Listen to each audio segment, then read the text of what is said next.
안녕하세요. 플러그인 채플 도단전원교회 임한기 목사입니다. 오늘 12월 1일이고 화요일입니다. 다니엘 7장 1절에서 14절 말씀인데, 여러분 다니엘 1장에서 6장까지가 다니엘을 통하여서 왕들을 통해서 하나님이 꿈을 보여주시고 기적과 이적을 행하시고 이런 것들이라고 하면은, 이제 다니엘 7장 1절에서 7장에서부터 이 12장 여기까지는 계속해서 다니엘이 계속 혼자 하나님의 환상을 보고 이런 것들을 계속 이야기를 하게 되죠. 그래서 이 7장부터 하는 이야기는 묵시록이라고 이야기를 합니다.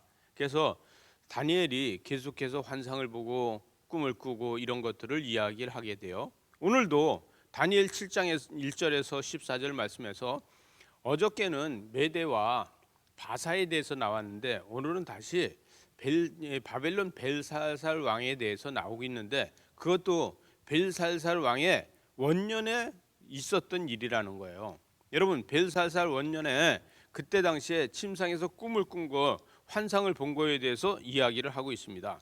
그런데 이것을 꿈을 꾼 것을 뭐라고 꿨냐 하면, 다니엘이 진술하여 이르되 내가 밤에 환상을 보았는데 하늘이 네 바람이 큰 바다로 몰려 불었다는 거예요. 여기에서 짐승들이 나왔는데 짐승들이 넷이 나왔다는 것이죠. 그런데 여러분, 큰 짐승 넷이 바다에서 나왔는데 그 모양은 각기 다르고, 또 첫째 짐승은 뭐 같다? 사자와 같다는 거예요. 여러분, 사자와 같은 짐승이 있고, 그 다음에 공 같은 짐승이 있고, 그 다음에는 표범 같은 짐승이 있고, 그 다음엔 열뿔 달린 짐승이 있었다, 이렇게 이야기를 합니다. 그런데 여기에서 이야기하는 사자 같은데 독수리 같은 날개가 있고, 마치 우리가 무슨 만화를 보는 것 같지 않습니까? 그 날개를 뽑혔고, 그 사람들이 두 발로 서게 함은 사람들의 마음을 받았다, 이렇게 이야기하고 있는데, 여러분, 이것은 이제 날개가 뽑힌 것은 바벨론이 망하는 것에 대해서 이야기합니다. 그래서 벨사살 왕이 이제 바벨론을 망가뜨린다는 것이죠. 벨사살 왕으로다가 바벨론이라는 역사는 끝나게 됩니다. 여러분, 과거에 구바벨론이 있었고 지금 신바벨론 정치인데, 이 신바벨론이 벨사살 왕으로다 끝이 나고, 그 다음에 메대와 바사로다 이어져서 그 다음에 페르시아로다가 이어지고 이렇게 되는 것이죠. 그래서 그 다음에 메대와 바사로다 이어지는 것을 이야기를 하고, 그 다음에 그것이 페르시아로다가 이야기를 됩니다. 여러분, 페르시아가 지금 보면 어떤 이야기냐면 5절에 가서 5절에서 이렇게 얘기합니다. 짐승 곧 둘째 곰과 같은데 그것은 몸 한쪽을 들었고 그 입 사이에는 새 갈빗대를 물었다는 거예요. 여러분, 이것은 페르시아를 얘기하는데, 페르시아가 여러분 얼마나 강한 나라가 됐었냐면요, 군대가 100만이나 됩니다. 100만이 세계를 정복할 적에 얼마나 세력이 크겠어요.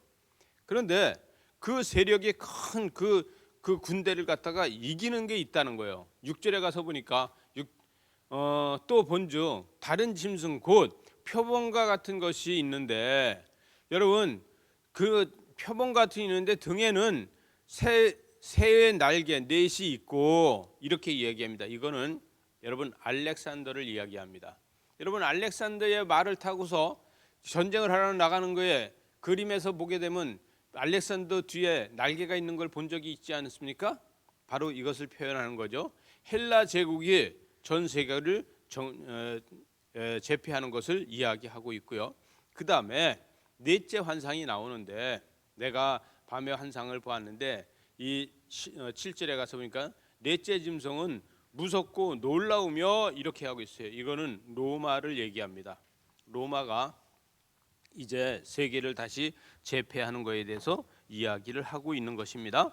그리고 이 독재적인 것과 적그리스도들이 나타난다는 거예요. 여러분, 이 8절에 가서 보니까 그 뿔을 유심히 보는 중에 다른 작은 뿔이 그 사이에서 나더니, 첫째는 뿔 중에 넷이 그 앞에 뿌리 같이 뽑혔다. 작은 뿔에서 사람들의 눈 같은 눈들이 있고 입에 있는 큰 말을 하였더라. 이렇게 하는데 여러분, 적그리스도는요, 어디에서도 적그리스도는 계속해서 나타나게 됩니다.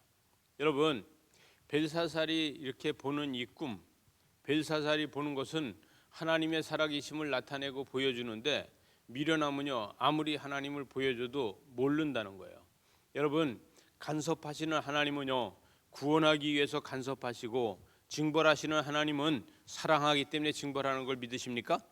저와 여러분이 하나님의 간섭하고 하나님이 사랑하기 때문에 한다는 거예요. 10절에 가서 보니까 불이 강처럼 흘러 그의 앞으로 나오며 그를 섬기는 자는 천천히요 그 앞에 모셔 선 자는 만만이며 심판을 베푸시는데 책들을 펴놓고 베푸신다는 거예요. 여러분, 하나님의 심판은요, 그 누구도 막을 길이 없습니다. 하나님의 심판은 그 누구도 채울 수가 없습니다. 12절에 가보니까 그 남은 짐승들이 그 권세를 빼앗겼으나 그 생명은 보존되어 정한 시기가 이르기까지 기다리게 되었다. 여러분, 13절은 이렇게 얘기합니다. 인자라는 것이 나오고 있어요. 여러분, 13절에서 내가 또 밤 환상 중에 보니 인자 같은 이가 하늘 구름을 타고 와서 옛적부터 항상 계신 이에게 나아가 그 앞에 인도됨에 삼위일체 하나님을 이야기하고 있는 거예요. 하나님은 우리가 믿음으로 잘 키워지고 잘 살기를 원합니다. 믿음으로다가 하나님 앞에 범죄하지 않고 세상에서 거룩한 삶을 살기를 바라십니다. 그러나 그 권세와 영광과 나라를 주고 모든 백성을 그 모든 백성에게 하나님의 영광을 나타내도록 했는데 사람들은 미련해서 모른다는 것이죠. 하나님은 우리의 각자에게 언어를 주셨어요. 그리고 그 언어는 모든 사람들이 다른 말로 다 해도 그 언어를 하나님은 들으십니다. 또 하나는 다 각자 다른 말을 하고 있어도요, 하나님의 언어는 똑같은 말로 다 들읍니다.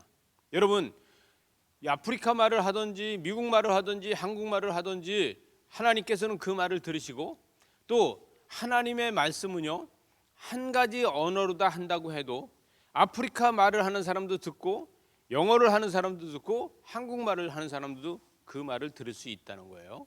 저와 여러분이 하나님의 언어를 듣지 못하는 것은 하나님의 언어를 몰라서 못 듣는 것이 아니라 하나님께서 말씀하시는 거에 귀를 기울이지 않기 때문입니다. 저와 여러분이 귀를 열어놓고 하나님의 음성을 들으려고 노력하는 이런 큐티를 하는 저와 여러분 되시기 바랍니다. 기도하시겠습니다. 하나님 아버지, 감사합니다. 주의 말씀으로 우리가 듣게 하여 주시어서 우리가 환상을 보든지 어떤 걸 보든지 하나님의 뜻을 이루어갈 수 있도록 은혜로 사랑으로 함께하여 주시옵소서. 예수님 이름으로 기도드리옵나이다. 아멘.